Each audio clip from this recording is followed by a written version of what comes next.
Sevgiden korkan adam sever mi hiç ay yüreksiz? Bu kadar ümid verip gider mi hiç ay yüreksiz? Hanı bəs ağlımı baştan aparan selli bakışlar, İtirip təsirini belki de təsirli bakışlar. Şair sevgimize beste koşup sözler yazdı. Herden sustu kalem gözyaşımı gözler yazdı. Eşkin yareleri mende derin izler yazdı. Şair sevgimize beste koşup sözler yazdı. Herden sustu kalem gözyaşımı gözler yazdı. Eşkin yareleri mende derin izler yazdı.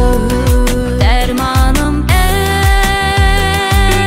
eşk, ünvanım eşk, bir yanın sen,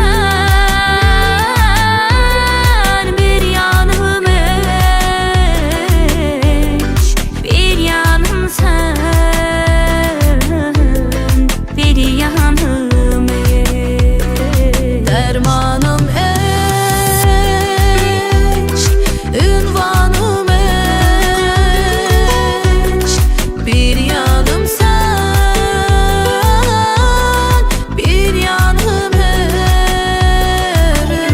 eşk, bir yanım sen, bir yanım eşk.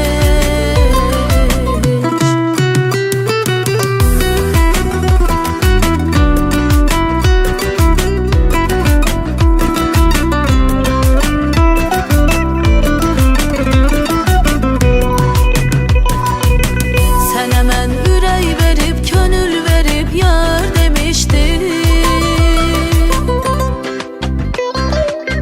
Bir ömür sevgine çok ihtiyacım var demiştin. Beni bir maceralı eşke esir etti hayalım. Ya da bir film kimi başlamadan bitti hayalım. Gel sen hoşladığım çiçekleri, gülleri yalı gel. Menden uğurlayıp apardığın inleri yalı gel. Canım yandı benim yerde kalan külleri yalı gel. Gel sen hoşladığım çiçekleri,